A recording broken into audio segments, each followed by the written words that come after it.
लुरिन ज्योति कौन है?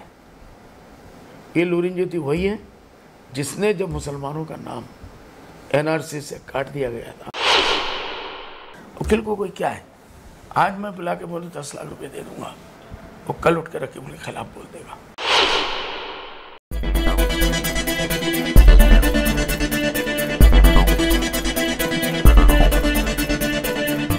नमस्कार। असम लोकसभा 2024 और असम की जब लोकसभा सीट की बात कर रहे हैं तो अभी आखिरी चरण जो 7 मई को मतदान होने वाला है और इसी के बीच धुबड़ी ऐसा जो सीट है जिसमें 14 उम्मीदवार मैदान में उतरे हैं और इसी के साथ अभी हमारे साथ उपस्थित है वर्तमान एमपी धुबड़ी के और एआईडीएफ के प्रधान मौलाना बदरुद्दीन अजमल जी।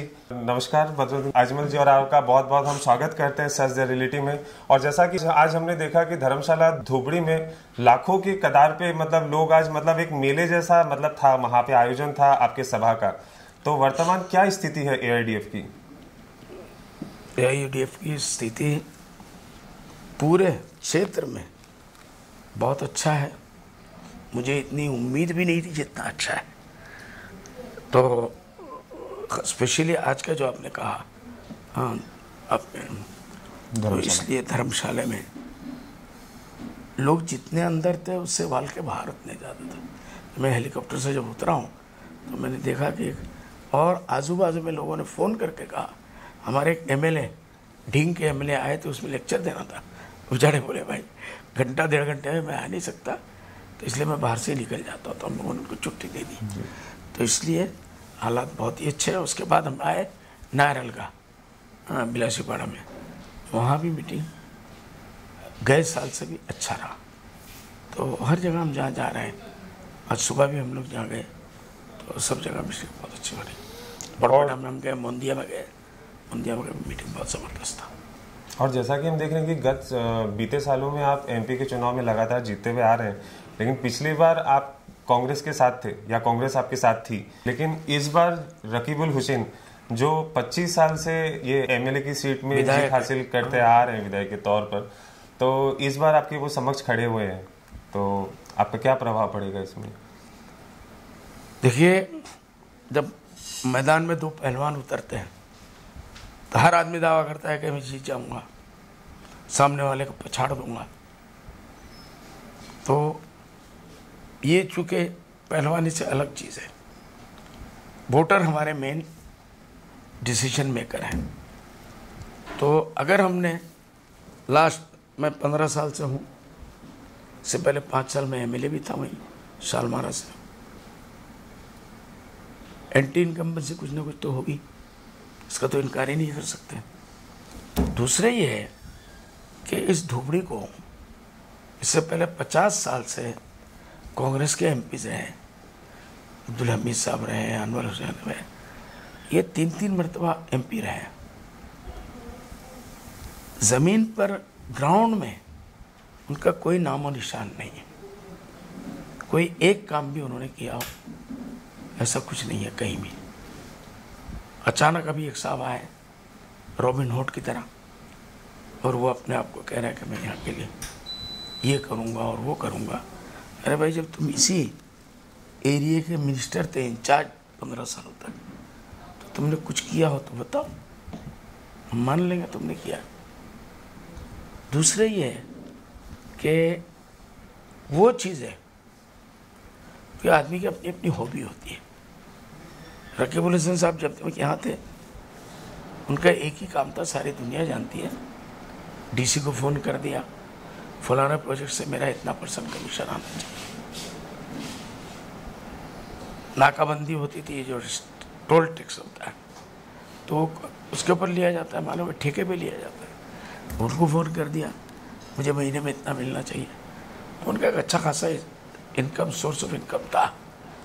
पंचायत में किसी को टिकट दे दिया तो उससे 5 लाख ले लिया, किसी और मामले में 10 लाख ले लिया। ये उनके उगरानी का सिस्टम रहा। तो उनको लगा कि अब वो सामागुड़ी में एमएलए है 5 से। सामागुड़ी का ये हाल है कि एक हजाम का भी उनके ऊपर पैसा मिलना बाकी है।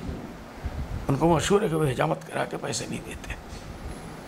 कई दुकान वालों ने इंटरव्यू दिया कि हमारे यहाँ से आए जूते ले लिया, बोले अकाउंट में लिख देना। किसके अकाउंट में? अल्लाह के अकाउंट में, क्योंकि मिलने वाला नहीं है। तो इसी तरीके से और लोगों ने और चीज़ों के बारे में, चाय वालों ने इंटरव्यू दिया कि हमारे यहाँ बैठे पूरी पार्टी करी, जाते जाते 2 बड़े बड़े बोतल लेके गए। मेरे जैसा मौलाना आदमी का उस बोतलों का नाम लेना ठीक नहीं है, वो भी एक मुसलमान भाई है। शायद उन लोगों को गलतफहमी हुई, रकीबुल भाई ऐसे आदमी नहीं है, ये बड़े बड़े बोतल रात को जो पीते हैं, तो मेरे हिसाब से वो नहीं होगा। लेकिन क्या पता, आजकल सच्चाई कोई नहीं जानता। तो जहाँ से भी वो जो चीज़ लेते थे, गाड़ी खड़ी कर दी फ्रूट वाले को, 1000 रुपये का फ्रूट डाल दिया, गाड़ी चलाए चले गए। तो खाली एक नहीं, हर मैदान में आप वहाँ जाएंगे तो बदनामी है कि रकीबुल हसन साहब की गाड़ी आ गई तो आपके 5-6 हज़ार के बिल चढ़ गए, ऐसा नहीं मिलने वाला। तो कुछ लोगों का ये कहना है कि चूँकि वहाँ इतना बदनाम हो चुके हैं, इस वजह से उन्होंने खुद चुन के नौगांव का सीट नहीं लिया कि देना बहुत कुछ पड़ेगा। ये नया सीटें लोगों को मालूम नहीं है इसके बारे में, तो एक निगरानी तो चली जाएगी, बनता ही बनता उनका।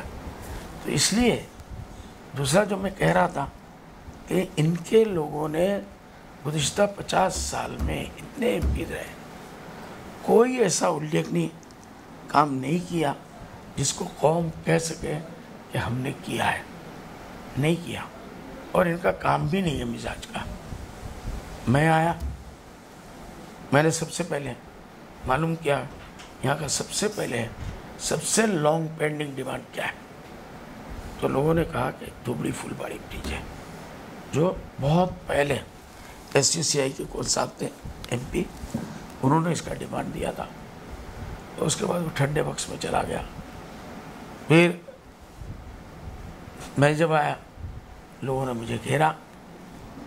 जब ये बात हवा में उड़ी कि धुबड़ी फुलबाड़ी ब्रिज के बारे में, जो 20 किलोमीटर लंबा है, साउथ एशिया का एक हिसाब से शायद समंदर पे सबसे बड़ा वो होगा पुल, 5000 करोड़ का उसका बजट है, लेकिन ख़त्म होते होते 6-7 करोड़ तक वो जाएगा, ऐसे जाता है।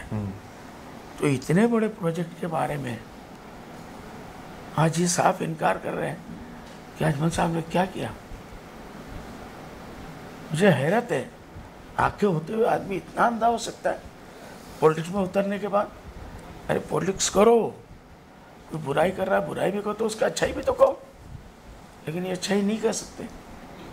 आज धुबड़ी जैसे जगह में मेडिकल कॉलेज की 50 साल से ज़रूरत है, कभी किसी ने नहीं उठाया।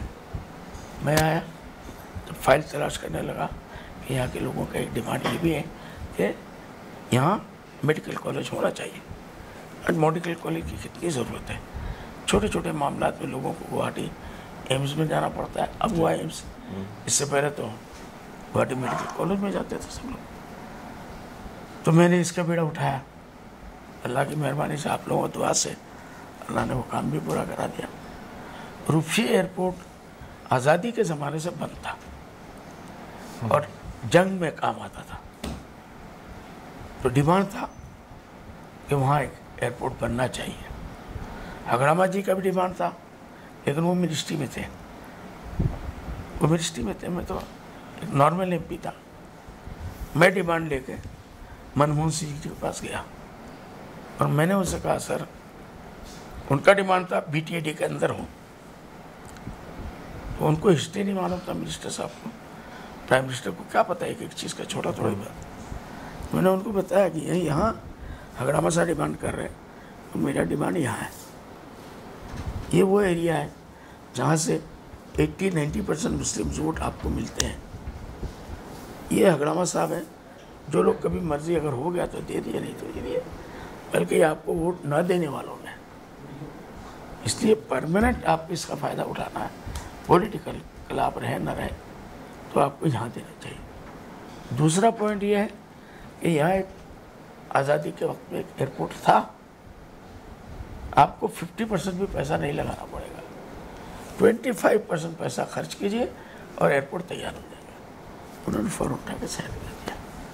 तो कभी कभी वकील की वकालत भी काम आती है ना, मजिस्ट्रेट तो वही फैसला देता है। तो हमने वो किया। इसी तरीके से रेलवे लाइन बनता धुबरी में, मैंने उसका बेड़ा उठाया रेलवे मिनिस्ट्री से। मेरा धुबरी फुलबाड़ी ब्रिज का आज कांग्रेस वाले ही कहते हैं कि हमने ये किया, एक प्रूफ तो दिखाएं।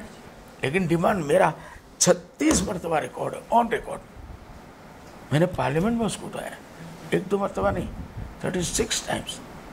उसके बाद मैं मिनिस्टरों से मिला, प्राइम मिनिस्टर से मिला और मैंने उसको कराया। तो ये लोग ये कहते हैं कि अजमल साहब ने कुछ नहीं किया, क्या हो गया? अरे क्रेडिट मत दो, कैश तो दे दो। 5,000 करोड़ वहाँ है, 1,000 करोड़ मुझे ही दे दो यार, मैं तुम्हारे लिए शुक्रिया अदा करूँगा। लेकिन चोरों को नज़ारे नज़र आते हैं, चोर वो कहाँ से देंगे आपको पैसा? 12 रेलवे मैंने खोला, और खाली ये नहीं कि यहाँ से गुवाहाटी, अभी आहिस्ते आहिस्ते मैं उसको फॉलोअप कर रहा हूँ। वो ऑल इंडिया का रेलवे का लाइन बनेगा, और अभी 250 करोड़ का गवर्नमेंट ने जो ऑल इंडिया रेलवेज को अपग्रेडिंग के लिए, तो धुबरी के लिए 250 करोड़ मैंने सेक्शन करा है।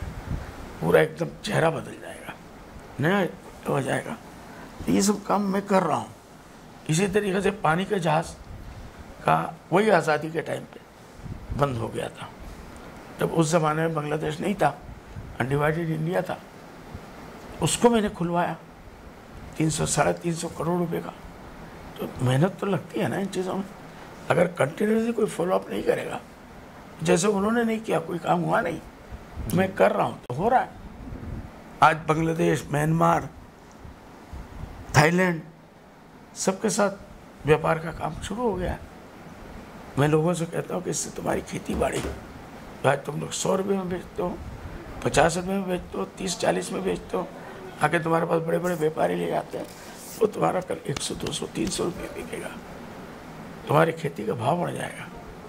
उसके बाद मैंने पूरे क्षेत्र में कई 100 किलोमीटर, एक क्षेत्र छोटा मोटा नहीं होता है, बहुत बड़ा होता है, मैंने रोड के ऊपर काम, इंफ्रास्ट्रक्चर के ऊपर। इंफ्रास्ट्रक्चर जैसे ही बनेगा, आपका उत्पादन हो या आपकी ज़मीन के भाव जो है वो 1 का सीधा 10 हो जाता है। गरीबों का फ़ायदा है। जो 30,000 में पहले बीघा बेच रहे थे, आज वो 3 लाख में भाव हो गया, और बहुत जल्दी वो 3 लाख, 5 लाख, 7 लाख हो जाएगा। इसके ऊपर मैंने काम किया, ये होना चाहिए। इंडस्ट्री के ऊपर मेरा वादा था कि यहाँ मैच इंडस्ट्री था विमको का, और बड़ा प्रोजेक्ट था, बहुत पैसा था उसके अंदर, मैंने बड़ी कोशिश की। लेकिन उसी ज़माने में डॉक्टर हेमंत बिश्व शर्मा साहब आ गए, बीजेपी आ गई। बीजेपी वालों ने अपने कंपनी के लोगों के साथ मिलकर उसको हड़प लिया। तो हम कुछ नहीं कर सकते थे कि मिनिस्ट्री उनकी है, पैसा भी उनका है, माल भी उनका है, सब कुछ उनका है। तो इसलिए ये इस किस्म की चीज़ें हैं। दूसरा BN कॉलेज, अगर आपने सुना होगा, असम का भोलेनाथ कॉलेज जो है वो तकरीबन 100 साल हो गया है। उसके लिए मैं शुरू से पीछे पड़ा हूँ कि जैसे आप और कॉलेजों को पुराने 100 साल हो रहे हैं, उनको अपग्रेड कर रहे हैं यूनिवर्सिटी में, मेरे इसको भी करना है। CM ने ज़बानी वादा कर लिया और बोला है कि इलेक्शन जैसे ही जाएगा। मैंने उनको बहुत रिक्वेस्ट किया, उनके पार्टी के तो नहीं है, कि यार जब करना ही है तो इलेक्शन से पहले कर दो तो मेरे कुछ वोट बढ़ जाएंगे। नहीं बोला, अभी नहीं करूँगा, कोई भी उनकी मसलहत होगी, नहीं किया उन्होंने। लेकिन वो 6 महीने के अंदर, मुझे पूरी उम्मीद है, वहाँ आग लग गई, एक पूरा बिल्डिंग उनका जल गया, ख़त्म हो गया। MP का काम नहीं है कि करोड़ करोड़ रुपये बांटता भी नहीं। मैं वहाँ गया, मैंने देखा, और 1 करोड़ की एक बिल्डिंग पूरा बना के दे दी उनको। जल गया तो पुराना था, 100 साल पुराना, मैंने नया बिल्डिंग बना के दिया। फिर इसके बाद TB हॉस्पिटल था यहाँ DC ऑफिस के पास, अगर आप गए होंगे, उसका जो हिस्सा आज भी बचा है बहुत काबिल रहम है। वहाँ अच्छा आदमी जाएगा, उल्टा बीमार होकर आएगा। वहाँ भी 1 करोड़ का बिल्डिंग मैंने बनाया। इसी तरीके से फ्लड एंड इरोशन हमारा सबसे बड़ा समस्या है।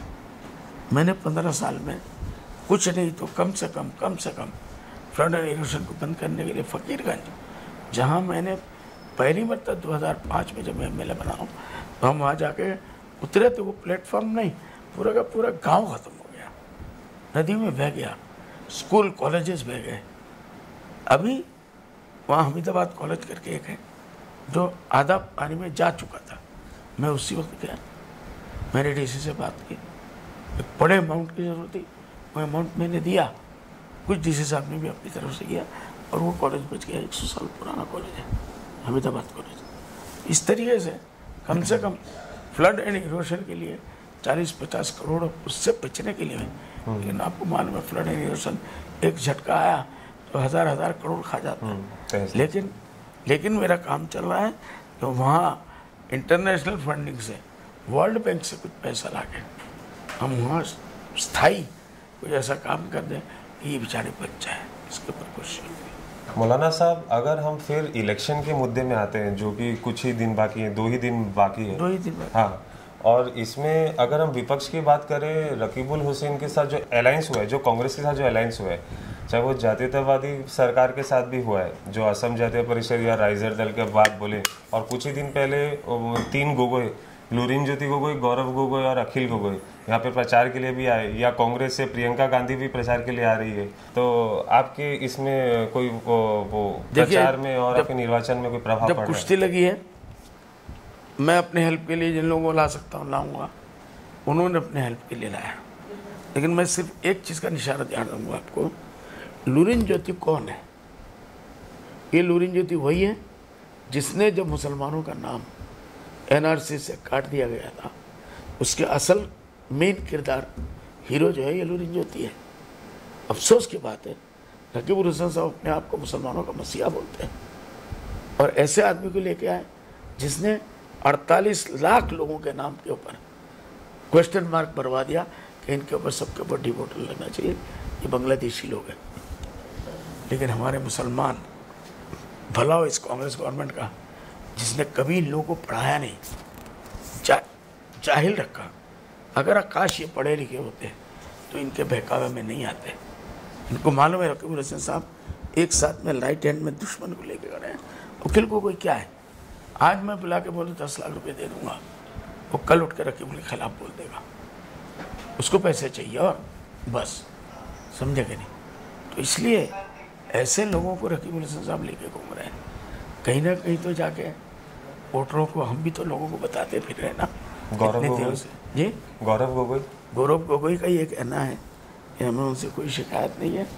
उनके अब्बा ने, गोगोई साहब ने 3 मरतबा कलियावर से वो जीते, 2 मरतबा उनके भाई दीप गोगोई जीते और 2 मरतबा हो गया, तीसरी मरतबा लड़ रहे और वहाँ से हो गया तो वो जोराट से लड़ रहे। ये सब टोपी पहन के ईद के दिन लोगों को टोपी पहनाते हैं, अच्छे नमाजी लग रहे थे, नमाज पढ़े थे। जाके कहीं प्यार मोहब्बत में इस्लाम ही ना कबूल कर लिया। इतना बेवकूफ बनाते हैं मुसलमानों को। गुज़िश्ता 10 साल में तो मर गए, उनकी बात मैं नहीं करूंगा।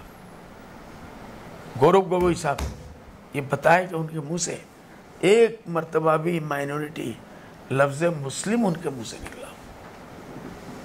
क्या हक बनता है हमारे मुसलमानों को बेवकूफ़ बना के और उनका वोट छीने? इंसानियत ख़त्म हो गई लोगों के अंदर। किसी तरीके से वोट ले लो और उसके बाद वापस तो घूम के आना ही नहीं। और दूध बोर दो नहीं, हम लोगों ने अलायंस था, हमने जिता के दिया। सिर्फ जमुना मुख से 1,30,30,000 वोट हमने दिलाए पूरे 5 साल में। मेरे रिक्वेस्ट करने के ऊपर उन्होंने 10 लाख रुपया दिया, वो भी हमारे वर्कर को नहीं दिया, यूडीएफ के, अपने कांग्रेस के एक वर्कर को दिया और मुझसे कह दिया हमने उसको दे दिया। मैंने दे दिया आपने, क्या है? तो ऐसे लोग जो मुसलमान या मीम का लफ्ज़ भी नहीं लाना चाहते, उनको कोई प्रोजेक्ट देना नहीं चाहते, तो क्यों हम इन लोगों को बनाएं? हम लोग आज भी बेवकूफ़ हैं। हमारी ये लड़ाई है और हम इनको नंगा करेंगे। आज करें या नहीं करें, कल करेंगे, लेकिन पीछा नहीं छोड़ेंगे कि लोग जब तक कि ये बेनकाब नहीं हो जाए, लोग इनको पहचान न लें कि इनकी असलियत क्या है। ये ड्रामेबाजी फिल्मों में चलती है, प्रैक्टिकल फील्ड में नहीं चलता। इसीलिए हमने मैदान अलग ले लिया। अब हमने एजुकेशन का मैदान ले लिया और टारगेट हमारा 20 साल के बाद का है। कि इन मुसलमानों के बच्चों को इंजीनियर बनाओ, डॉक्टर बनाओ, आईएएस ऑफिसर बनाओ, लॉयर बनाओ, ये सब चीज़ें बना के आईएएस, आईपीएस, आईआरएस ये बनाओ। 20 साल के बाद जो जनरेशन आएगी वो इनके बहकावे में नहीं आएगी। वो पढ़ने के बाद इन लोगों को पहचान जाएगी, इनकी हकीकत को पहचान जाएगी। इसलिए हम दो तरफा लड़ाई कर रहे हैं, एक जो आज का लॉन्ग टर्म और एक शॉर्ट टर्म और एक मीडियम टर्म। हम तीनों एतबार से लड़ाई लड़ रहे हैं इनके साथ, और इनको बहुत जल्दी पता चलेगा। आज हो सकता है ये धोखा दे के ले जाए वोट, लेकिन हमेशा नहीं ले सकते। और मौलाना साहब, कुछ ही दिन पहले प्रियंका गांधी जी ने आप पे सीधा निशाना साधते हुए कहा था, आपके पार्टी का चिन्ह तो है ताला चाबी, पर ताला तो एआईडीएफ अजमल जी के पास है, लेकिन चाबी बीजेपी के पास है। उनको कैसे मालूम पड़ा? ताला मेरे पास है तो चाबी भी मेरे पास होगा। इसका मतलब उनका ताल्लुक हमारे लोगों से बहुत गहरा है, जैसे घर के भाई बेदी लंकाटा है। ये यहाँ के जो लोग हैं,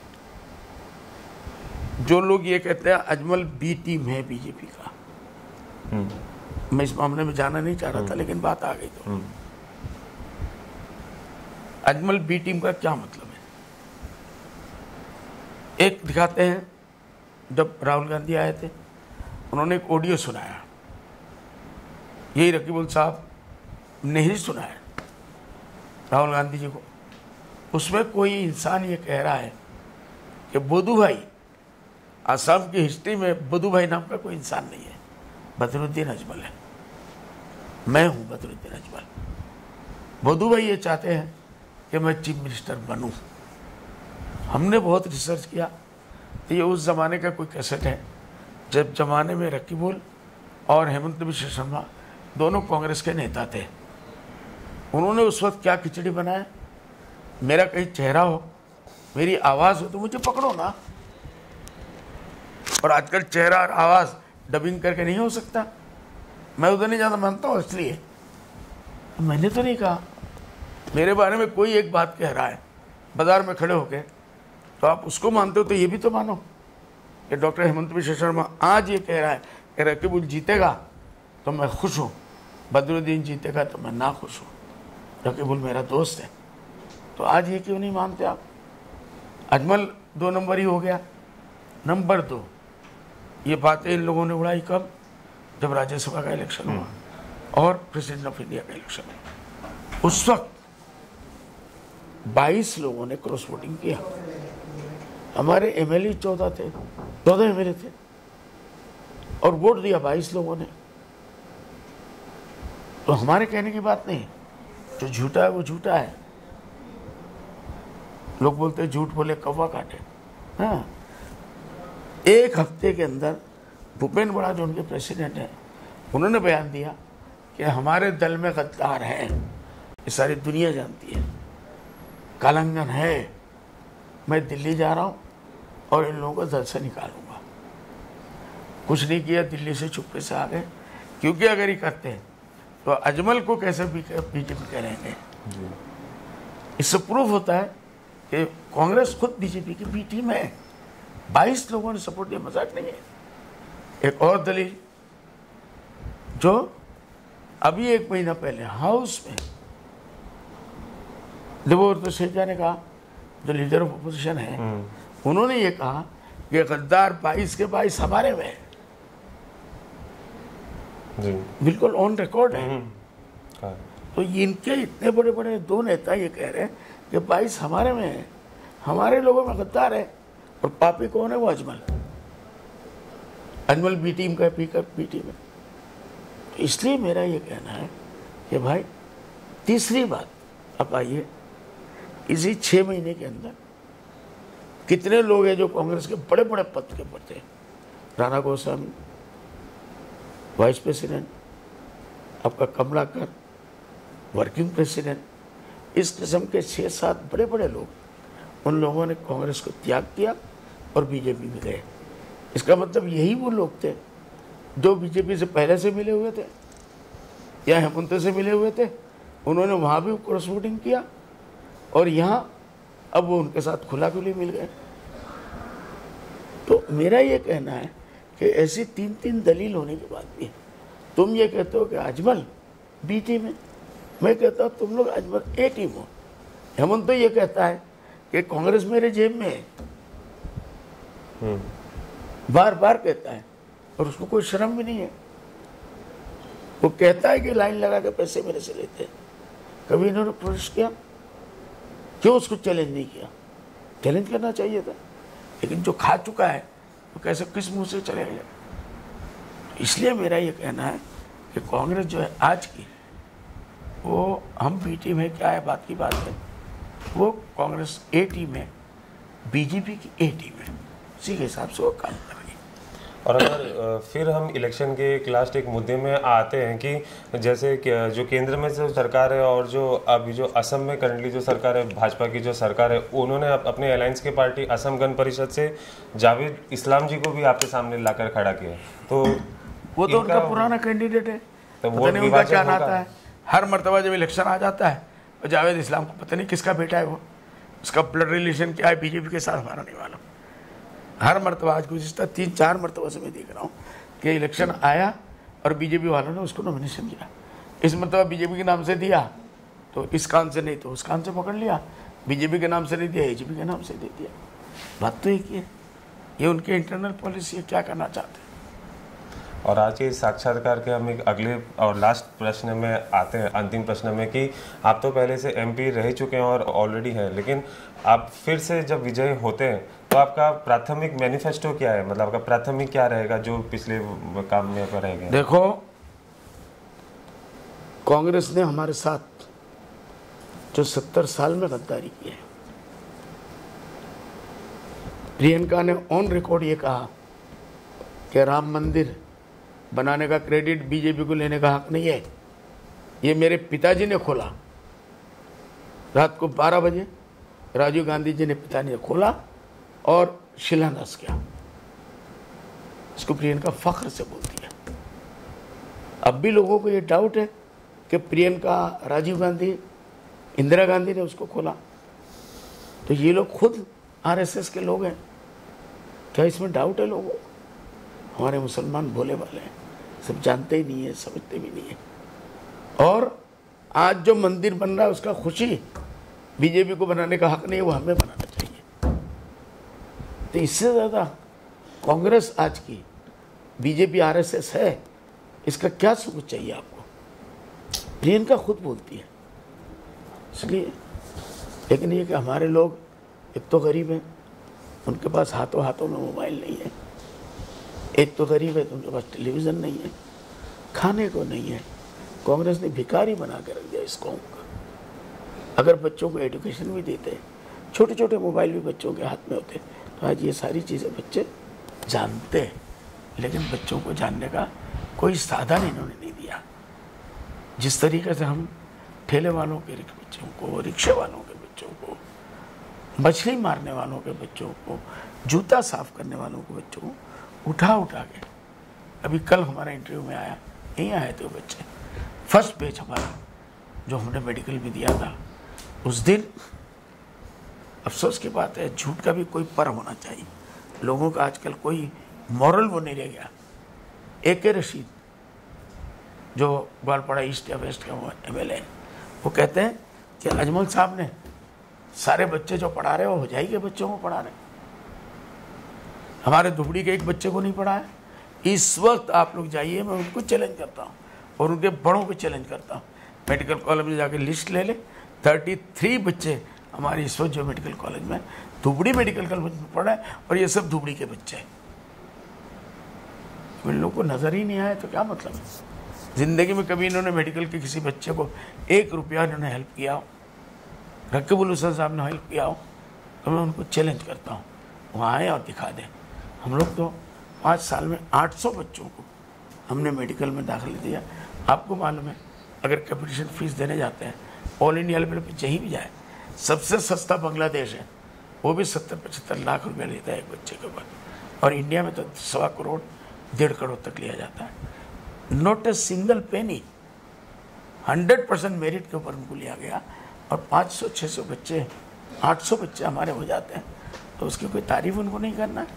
आप भले मत करो, कहीं तो जाके ये कहो अजमल साहब का एक काम तो हमको अच्छा लगा, लेकिन नहीं कहेंगे, क्योंकि जो चीज़ हम चाहते थे उसके खिलाफ अजमल साहब कर रहे हैं।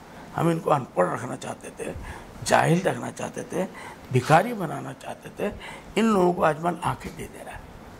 ये कल हमारे उसमें नहीं रहेंगे, ये है अफसोस की बात। जौलेश्वर में एक जगह है और धुबड़ी के बीच में अढ़ाई पंचायत उसका नाम है, एक बहुत बड़ा पत्थर है और उस पत्थर के ऊपर उस जगह का नाम है। वहाँ नाव दुर्घटना हुआ, पूरे वर्ल्ड को मालूम था, एक पूरा नाव डूब गया और उसमें 90% लोग मर गए। उसमें 2 बच्चे थे जिनके माँ बाप दोनों मर गए, लेकिन वो दोनों बच्चे बच गए। एक बच्चा तकरीबन 8 साल का था, एक बच्चा 10 साल का था। मैं वहाँ कैंप किया उस गांव में जो मेरे रहने के लायक नहीं है। बाकायदा मैंने वहाँ बाथरूम बनाया जिस घर में ठहरा, और उसके बाद मैं, क्योंकि मुझे परेशानी होती थी नीचे के बाथरूम में हम नहीं कर सकते हमारे प्रेशर से, क्योंकि मैं पहले यूपीए में था, आपको मालूम है।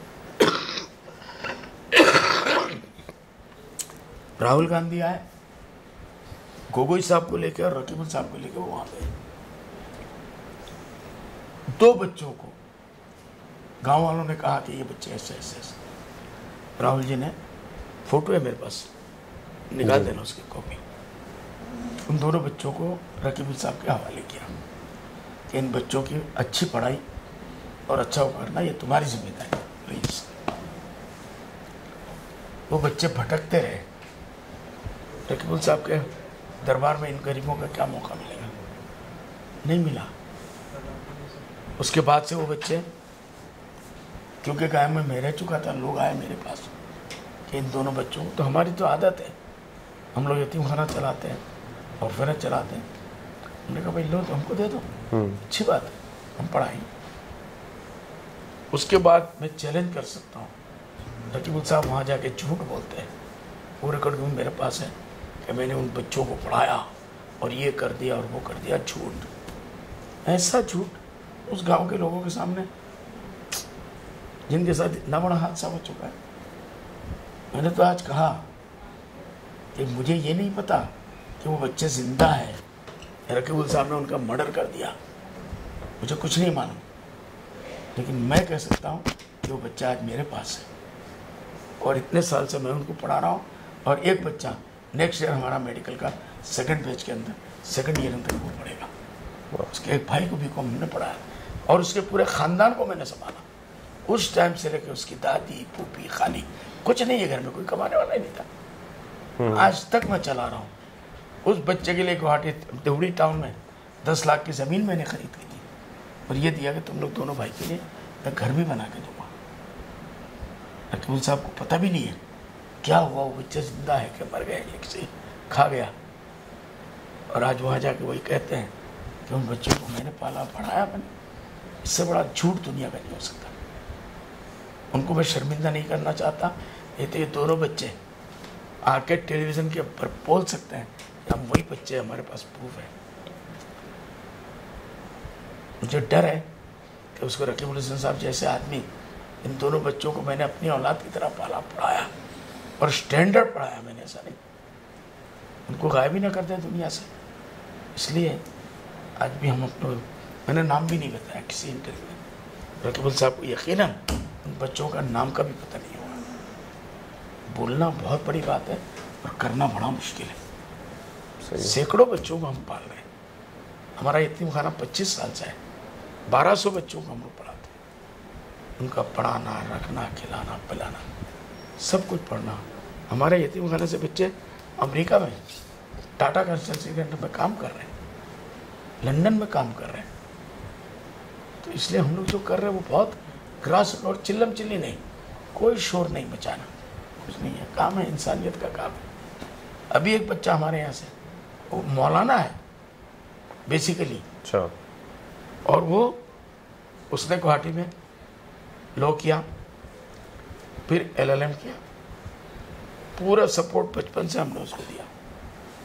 उसके बाद उसने कहा मेरा बहुत शौक़ है कि मुझे जो है बैरिस्टर बनना है लंदन में जाके, कितना बजट है भाई? 34 लाख बजट है। मेरे भाई सिराजुद्दीन अजमल साहब ने 34 लाख उसको सेंक्शन किया और वो गया और आज वहाँ लंदन में पढ़ रहा है वो बच्चा। उसने भी अपना वीडियो शेयर किया कि मैं फलाना हूँ फलाना। तो काम करो तो ऐसा करो ना, नेकी करो दरिया में डालो। अजमल साहब ने कुछ नहीं किया, अजमल साहब ने कुछ नहीं किया, अजमल साहब वो कर रहा है यहाँ जो आपके साथ पुश्त ने कभी नहीं किया हो। बस यही मेरा दुख है।